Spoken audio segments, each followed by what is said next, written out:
Hello students, welcome to our channel science zone by Usha Chain. तो बेटा आज हम इस वीडियो में कक्षा 8 पाठ 6 दहन और ज्वाला के बारे में अध्ययन करेंगे। तो आपने बेटे छोटी कक्षा में भी पढ़ा हुआ है 7th में, जैसे मैग्नीशियम जो रिबन होता है उसका आपने दहन किया था। तो थोड़ा सा अपने माइंड को पीछे लेकर जाइए और सोचिए कि उसमें आपने क्या क्या दहन में क्या चीज हो रही थी। या आप अपने आसपास देखिए, आपके घर में भी ईंधन प्रयोग होते हैं, फैक्ट्री होती हैं उनमें भी ईंधनों का प्रयोग होता है, आपके जो वाहन होते हैं वहां पर भी ईंधनों का प्रयोग होता है। तो क्या सभी जो ईंधन है जो घरों में प्रयोग होने वाले, फैक्ट्रियों में, उद्योगों में प्रयोग, क्या सभी एक जैसे हैं? क्या एक ही तरह का ईंधन प्रयोग होता है? या फिर जब उनका दहन होता है तो क्या एक ही तरह का दहन होता है? तो अब आपके दिमाग में आ रहे होंगे कौन कौन से ईंधन। जैसे घरों में हम लकड़ी यूज करते, आजकल तो नहीं करते, पहले घरों में जो खाना बनाने के लिए मम्मी क्या यूज करती थी, चूल्हे पर खाना बनाती थी तो लकड़ी का प्रयोग करती थी, गोबर के उपले का प्रयोग होता था। आजकल जो है सिलेंडर में क्या होती है, एलपीजी। एलपीजी की फुल फॉर्म क्या होती है, लिक्विफाइड पेट्रोलियम गैस। जो वाहनों में भी आपको पता होगा, कोई गाड़ियां, जैसे घर में गाड़ी है तो कोई पेट्रोल से चलती है, कोई डीजल से चलती है। तो मतलब ऐसे हम देखते हैं कि बहुत प्रकार के ईंधन हैं। पहले, आजकल तो खैर शादी वगैरह में भी भट्टी में जो प्रयोग करते हैं, मिठाई बनाते वक्त सिलेंडर का प्रयोग करते हैं। पहले कोयले से भट्टी चलती थी, पुराने समय पर जब शादियां होती थी तो सिलेंडर नहीं, वहां पर कोयले का प्रयोग किया जाता था। तो बताइए, क्या ये जलते हैं? जब ये हमारे ईंधन क्या एक तरह से जलते हैं? नहीं, किसी में लौ उत्पन्न होती। लौ मतलब जैसे मोमबत्ती जलती है तो ऊपर ऐसे लाल लाल सा रंग का आता है ना, ऑरेंज कलर का। जैसे कोयले को जलाएंगे तो गर्म हो जाता है। या फिर जैसे आपने घर में हीटर देखा होगा, हीटर जब गर्म होता है तो ऊपर आग नहीं निकलती, वैसे गर्म हो जाता है, वो रेड हो जाता है। तो इस तरह से ईंधन जो है वो विभिन्न प्रकार से जलते हैं। कोई लौ के साथ जलता है, कोई लौ के साथ बगैर जलता है। ठीक है, तो चलिए आज हम इनके बारे में थोड़ा डिटेल से अध्ययन करेंगे। तो सबसे पहले बात आती है कि बेटे हमारे पाठ का नाम है दहन और ज्वाला। तो दहन क्या होता है?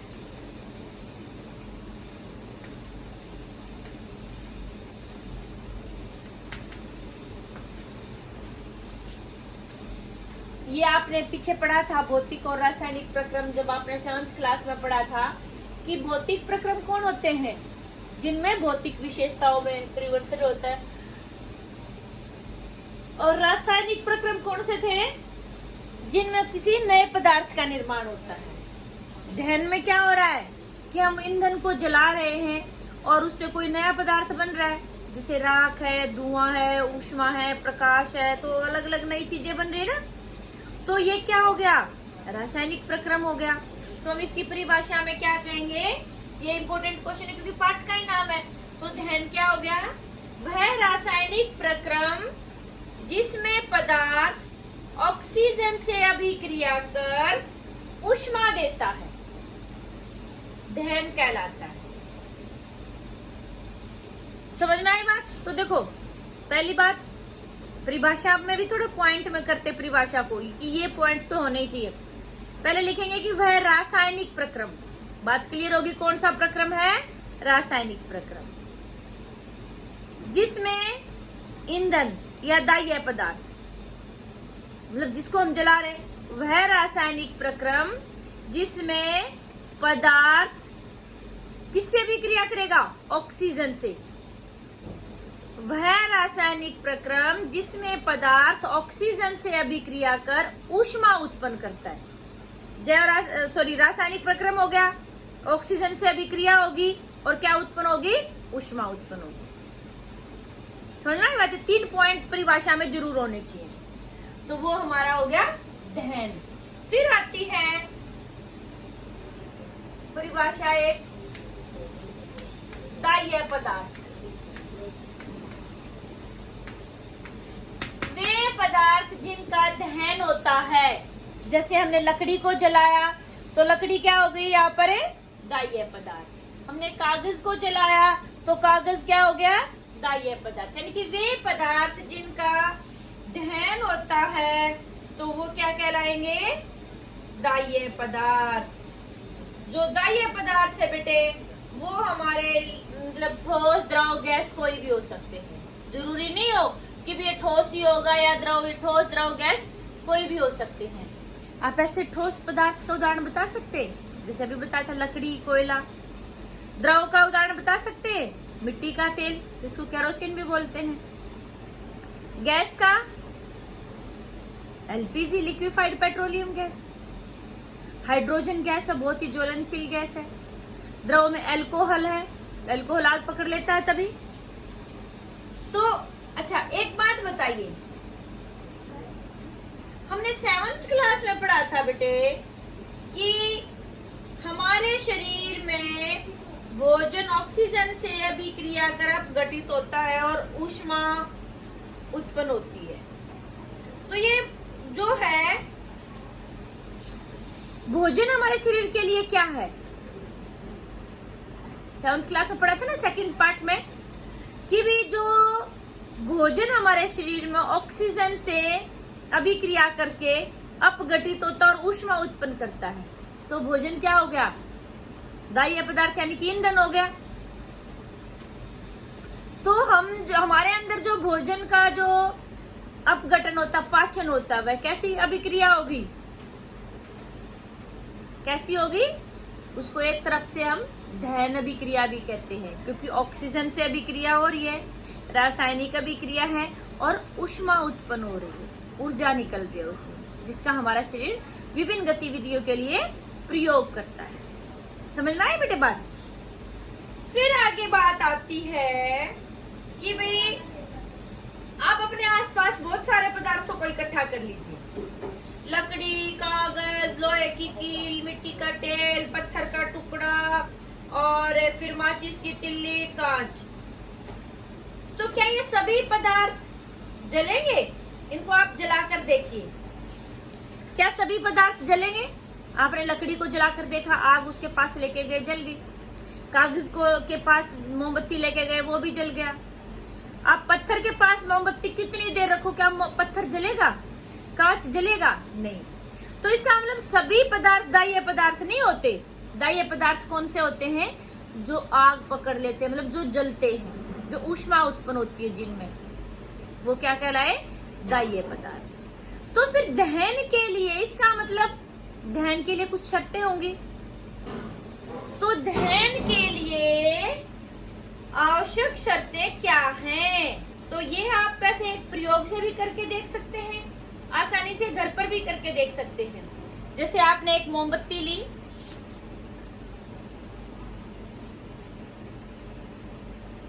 ठीक है, आपकी मोमबत्ती जल रही है। इसके ऊपर आपने क्या किया कि भाई एक सिंपल वैसे ही गोल खुला हुआ है बॉक्स रख दिया, तो मोमबत्ती जल रही है। फिर आपने दूसरी मोमबत्ती ली, उसके ऊपर ग्लास उल्टा करके रख दिया, शीशे का, बिल्कुल ये है, और उसमें आपने नीचे एक छोटा सा छेद कर रखा है। तीसरी आपने एक और ली, बिल्कुल भी नहीं है वहां पर कुछ भी, तो क्या होगा? ये तो मोमबत्ती बुझ जाएगी, यहाँ धुआं निकलेगा, ये जलती रहेगी। यहाँ पर क्या है? ये तो खुला है, आराम से ऑक्सीजन आ रही है इसके पास अभिक्रिया के लिए। यहाँ थोड़ी बहुत आ रही है, इसलिए कंपन करेगी हमारी लौ और धुआं उत्पन्न हो जाएगा। और यहाँ पर बिल्कुल भी ऑक्सीजन नहीं आ रही, बिल्कुल बंद है ये, तो क्या होगा? हमारी मोमबत्ती बुझ जाएगी। तो यानी कि क्या यहाँ से आपको क्या पता चला कि भी दहन के लिए क्या क्या जरूरी है? पहली बात, दाह्य पदार्थ का होना, क्योंकि हमने देखा अभी कि भी हमने पत्थर को जलाना चाहा, पत्थर नहीं जला। यहाँ पर हमने देखा कि भी ऑक्सीजन जरूरी है, बगैर ऑक्सीजन के दहन की प्रक्रिया नहीं हुई। दो बातें होगी। अच्छा, एक बात और बताइए, आपके दाह्य पदार्थ, लकड़ी भी दाह्य पदार्थ और कागज भी दाह्य पदार्थ। आप मोमबत्ती लेके गए, कागज ने तो तुरंत आग पकड़ ली, उसके पास मोमबत्ती लेके गए कागज के पास, तो तुरंत आग पकड़ लेता है कागज और आपका जो कागज जलने लगता है। लेकिन लकड़ी के पास आपको थोड़ी देर तक रखना पड़ता है मोमबत्ती को, थोड़ी देर बाद आग पकड़ता है। ऐसा क्यों? मोमबत्ती तो वही थी। क्या है बेटे, हर एक पदार्थ का ज्वलन ताप, मतलब अलग अलग ताप होता है जिस पर वो आग पकड़ता है। मतलब वह न्यूनतम तापमान जिस पर कोई पदार्थ जलना आरंभ करता है उसे उस पदार्थ का क्या कहते हैं? ज्वलन ताप। समझना है आपको बात? तो यानी कि जिन पदार्थों का ज्वलन ताप कम होता है वो क्या करते हैं कि जल्दी से कम तापमान पर आग पकड़ लेंगे, जलना आरंभ कर देंगे। और जिनका ज्वलन ताप बहुत अधिक होता है तो यानी कि दहन के लिए अच्छे पदार्थ नहीं है। तो आप यहाँ से अंदाजा लगा सकते हैं, जो माचिस की तिल्ली होती है तो इसका मतलब उसका ज्वलन ताप बहुत कम होगा, तभी तो जल्दी आग पकड़ लेती है। तो यानी कि अब हमारी बात आती है दहन के लिए आवश्यक शर्तें। तो दहन के लिए आवश्यक शर्तें क्या क्या होगी हमारी? पहली बात है कि दाह्य पदार्थ का होना। ठीक है, तो पहली बात क्या होगी? सबसे पहली बात कि दाह्य पदार्थ ही नहीं होगा तो दहन कैसे होगा? तो दाह्य पदार्थ की उपस्थिति। नंबर 2 ऑक्सीजन की उपस्थिति। और नंबर 3 ज्वलन ताप का होना। मान लो हमारे पास दाह्य पदार्थ भी है और ऑक्सीजन भी है और हम उसको आग ही नहीं लगाएंगे, हम उसको उसका ज्वलन ताप तक नहीं पहुंचाएंगे तो कैसे जलेगा? जलेगा ही नहीं बेटे। तो मतलब इन तीनों चीजों का होना जरूरी है। क्या क्या चीजें? ये इम्पोर्टेंट क्वेश्चन है आपका कि भी दहन के लिए आवश्यक शर्तें बताइए। नंबर 1 दाह्य पदार्थ का होना, नंबर 2 ऑक्सीजन का उपस्थित होना, नंबर 3 ज्वलन ताप का होना। ठीक है, ज्वलन ताप आपको पता लग गया है। वह न्यूनतम तापमान जिस पर कोई दाह्य पदार्थ जलना आरंभ करता है उसे हम क्या कहते हैं? उस पदार्थ का ज्वलन ताप कहते हैं। अब देखिए बेटे, कई बार आपने देखा है कि भी हमने 3 शर्तें की है। अभी आपने देखा कि भी मोमबत्ती बुझ गई थी, यानी कि वहाँ ऑक्सीजन नहीं थी।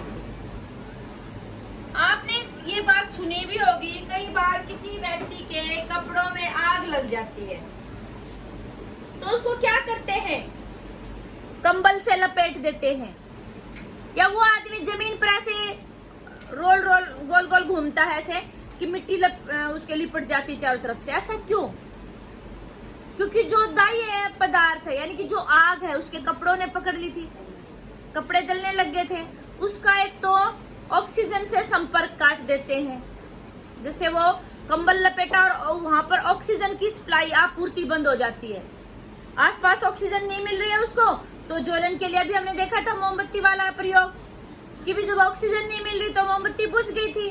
तो ऐसे ही जब कंबल से ढक देंगे तो ऑक्सीजन गैस उसको नहीं मिलेगी तो वो बंद हो जाएगी। तो हम आग को बुझाने के लिए 2 चीजें कर सकते हैं, या तो जो ईंधन है उसको हटा दें जो जल रहा है मतलब, या फिर जो जलने के लिए शर्तें हैं वहां से ऑक्सीजन की सप्लाई हटा दें, या उस पदार्थ को ज्वलन ताप जो था यानी कि वहां पर बहुत अधिक उसका ठंड कर दें।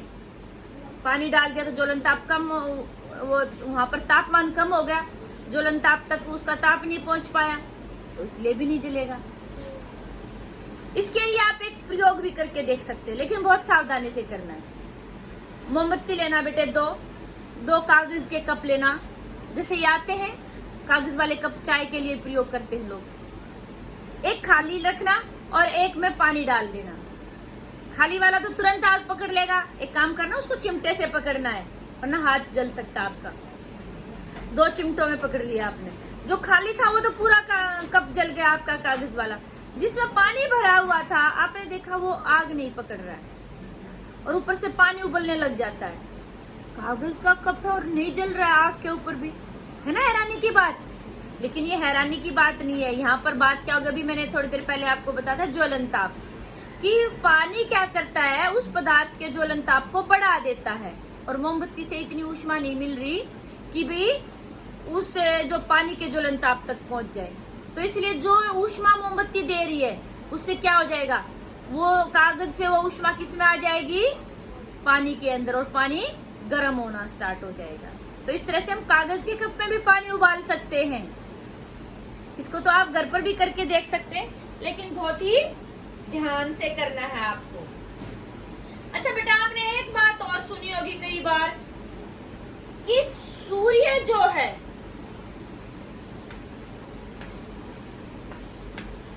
सूर्य है बेटे, अपने ऊष्मा और प्रकाश उत्पन्न करता है अपने आप। सूर्य में ऊष्मा और प्रकाश कहाँ से आए बेटे? सूर्य के अंदर कुछ नाभिकीय अभिक्रियाएं होती रहती हैं, अपने आप स्वतः होती रहती है। कौन सी अभिक्रियाएं? नाभिकीय अभिक्रियाएं।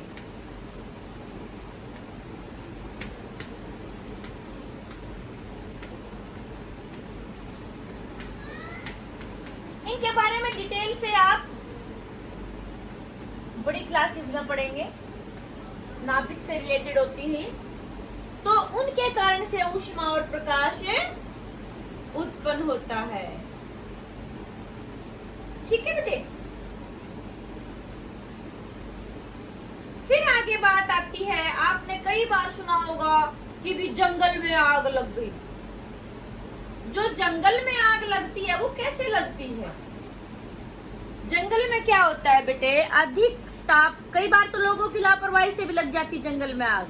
जैसे कोई लोग मान लो पिकनिक मना रहे हैं या फिर वहां पर फायर कैंप का आयोजन किया है, तो क्या हो गया, उसको बुझाए बगैर आगे निकल जाते हैं, आग फिर धीरे धीरे ऐसे ही फैल जाती है। या फिर कई लोग, जैसे कोई लोगों को स्मोकिंग की आदत होती है, सिगरेट बीड़ी पीने की, तो उन्होंने अपनी बीड़ी सिगरेट जलाई, तिल्ली को फेंक दिया, गर्मी का मौसम है, सूखी घास पड़ी है, तो तुरंत वो आग पकड़ लेती, धीरे धीरे वो आग पूरे जंगल में फैल जाती है, फिर उसको काबू करना बहुत मुश्किल हो जाता है। तो इसलिए बहुत सावधानी करनी। कई बार बट क्या होता है कि जंगल में आग अपने आप भी लग जाती है, कि तापमान अधिक होने से क्या होता है कि जो घास होती है, तिनके होते हैं, वो अपने ज्वलन ताप तक पहुंच जाते हैं और वो अपने आप लग जाती है आग। तो गर्मियों में इस चीज का भी ध्यान रखना होता है, कई बार लगता है। अच्छा, आप अब सोच रहे होंगे कि भी माचिस में ऐसा क्या है कि माचिस से आग लगती है? माचिस का जो इतिहास है बेटे बहुत पुराना है, लगभग 5000 साल पहले।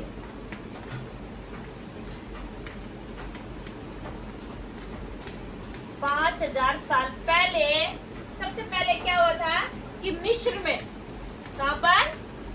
मिस्र में गंधक में, जैसे चीड़ एक पेड़ होता है पर्वतीय क्षेत्रों में पाया था, चीड़ की लकड़ी के ऊपर गंधक लगाया जाता था। मतलब चीड़ की लकड़ी को गंधक में डुबोया जाता था और उसको फिर आग जलाने के लिए प्रयोग किया जाता है, माचिस की तरह से। ठीक है, तो यानी कि सबसे पहले माचिस का प्रयोग कहाँ पता चलता हमें? मिस्र में। कब? लगभग 5000 साल पहले। तो वो लोग क्या करते थे, चीड़ की लकड़ी के टुकड़े को गंधक में डुबोते थे और उसको माचिस की तरह से प्रयोग करते थे। लेकिन आजकल की जो आधुनिक माचिस है, इसका लगभग इतिहास है 200 साल पुराना है। आधुनिक माचिस जो है हमारी, कितने साल? 200 साल। ठीक है, इसमें बेटे कौन कौन सी चीजें प्रयोग की जाती थी जब ये शुरू में बनाई थी? इसमें 3 चीजें होती थी बेटे, ये याद रखनी है आपका कॉम्पिटिटिव एग्जाम्स के लिए भी। एंटीमनी,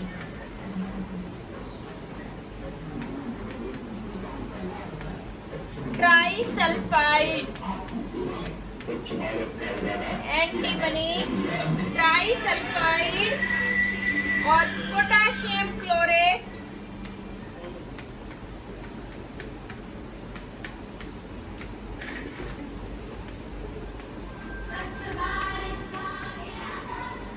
ठीक है, और श्वेत फास्फोरस।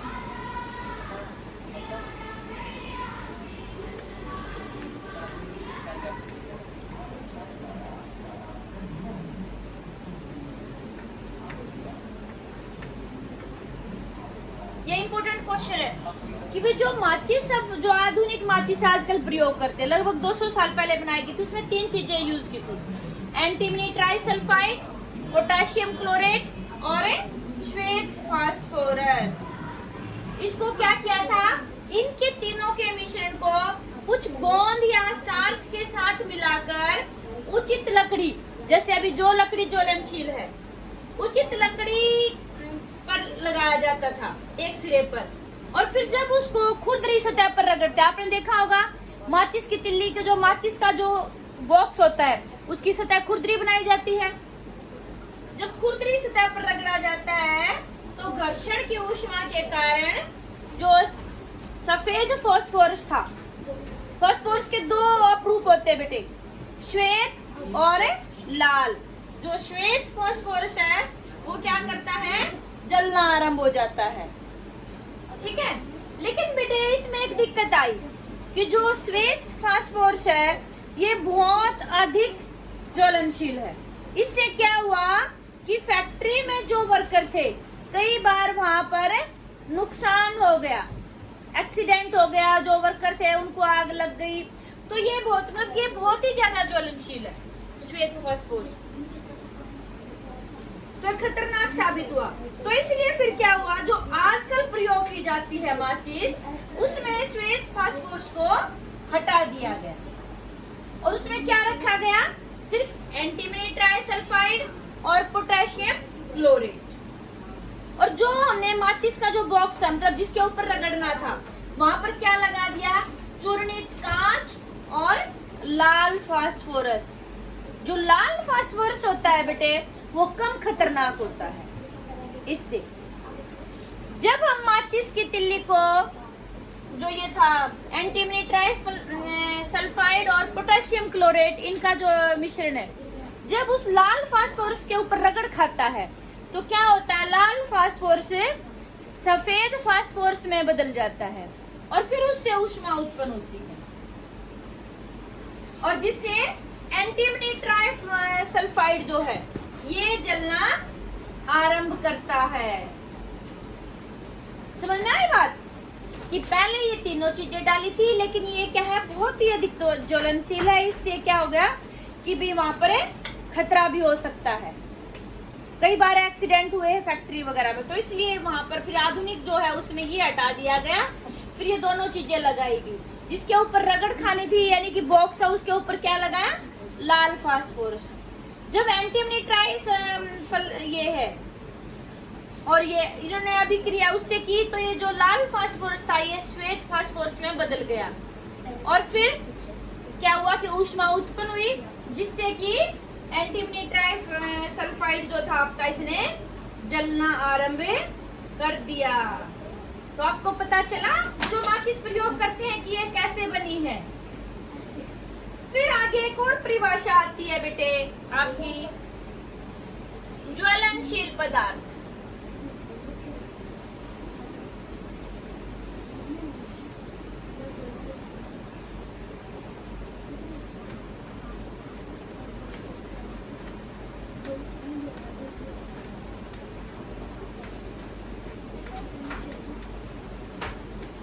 तो ज्वलनशील पदार्थ कौन से होगा, अभी थोड़ी देर पहले हमने बात की थी ज्वलन ताप की, तो यानी कि जिनका ज्वलन ताप बहुत कम है उन्हीं को ज्वलनशील पदार्थ कहेंगे।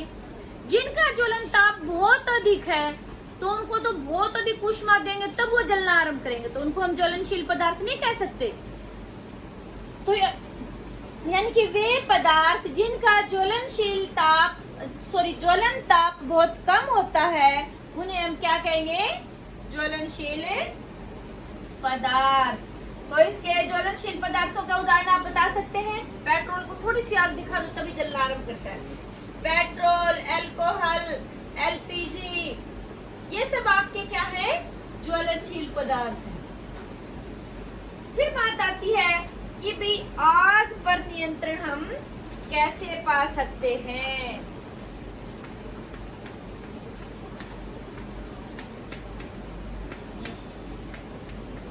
आपके घर में या आसपास में कहीं भी आपने ऐसा इंसिडेंट देखा होगा, ऐसी घटना देखी हुई, कई बार आग लग जाती किसी घर में या किसी बिल्डिंग में, तो आपने क्या देखा है कि लोग पानी डालते हैं, फायर ब्रिगेड वालों को बुलाते हैं, फायर ब्रिगेड के वहां से भी पाइप से पानी डाला जाता है। तो सबसे अच्छा आग बुझाने के लिए ज्यादातर क्या प्रयोग करते हैं?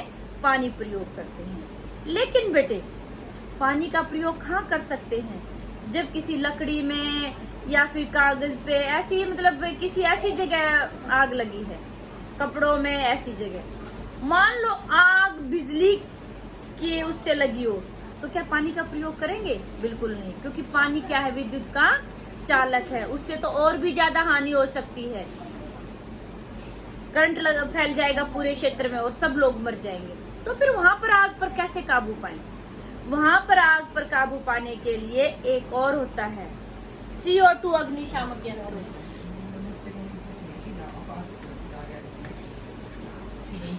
आग के जलने के लिए क्या जरूरी है? दहन के लिए ऑक्सीजन गैस जरूरी है। CO2 क्या करती है? ऑक्सीजन की आपूर्ति को बंद कर देती है।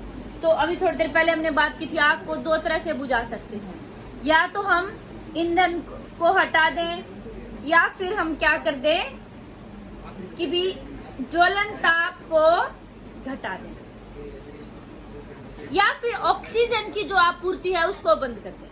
अब घर में आग लगी है तो घर को तो हटाना पॉसिबल नहीं है। एक काम कर सकते, पानी डाला तो पानी ने क्या कर दिया कि जो उसका ज्वलन ताप था वहां तक नहीं पहुंचने दिया, वहां पर आसपास में ठंड पैदा कर दी, तापमान कम कर दिया, जिससे कि आग बुझ गई। अब मान लो बिजली में आग लगी है, तो फिर हम क्या करेंगे? पानी भी नहीं डाल सकते, तो हम क्या करेंगे? वहां पर कुछ ऐसी चीज, मतलब CO2 गैस रिलीज कर देंगे, कार्बन डाइऑक्साइड गैस। वो क्या कर देगी? ऑक्सीजन की आपूर्ति को कट कर देगी। जब ऑक्सीजन की आपूर्ति नहीं हो पाएगी बेटे, तो क्या हो जाएगा? जो अभी हमने देखा था मोमबत्ती वाला, जब ऑक्सीजन नहीं मिल पाएगी तो क्या हो जाएगा कि अपने आप आगे बुझ जाएगी। एक और भी मेथड होता है हमारे पास, मान लो CO2 अग्निशामक यंत्र नहीं है, घरों में प्रयोग होता है मीठा सोडा, बेकिंग सोडा, ठीक है, या फिर पोटेशियम हाइड्रोजन कार्बोनेट, उसके पाउडर को बहुत बड़ी मात्रा में जहां आग लगी वहां छिड़क दिया जाए, तो ऊष्मा के संपर्क में आने पर जो सोडियम हाइड्रोजन कार्बोनेट है और पोटेशियम हाइड्रोजन कार्बोनेट है, ये बहुत बड़ी मात्रा में CO2 गैस उत्सर्जित करते हैं ऊष्मा के संपर्क में आते ही। और वो जो CO2 है वो क्या करेगी? ऑक्सीजन की आपूर्ति को बंद कर देगी और हमारा जो आग लगी हुई वो अपने आप बुझ जाएगी। तो समझ में आई बात आपको? मतलब जो दहन के लिए आवश्यक शर्तें थी बेटे, जैसे जो ईंधन है, या तो ईंधन को हटा दें, या फिर जो ऑक्सीजन है उसको हटा दें, या फिर उसके जो ज्वलन ताप के लिए जो ऊष्मा थी उसको वहां से कम कर दें। इन तीनों चीजें होंगी तभी दहन होता है। तीनों में से किसी एक को भी हटा के हम क्या कर सकते हैं? आग पर नियंत्रण कर सकते हैं। ठीक है, समझ में आई आपको बात? तो आज के लिए इतना ही। आपको वीडियो अच्छी लगी तो इसको शेयर और लाइक जरूर करना, और आपको कोई भी डाउट है बेटे कमेंट सेक्शन में जाके आप पूछ सकते हैं। थैंक यू बेटे।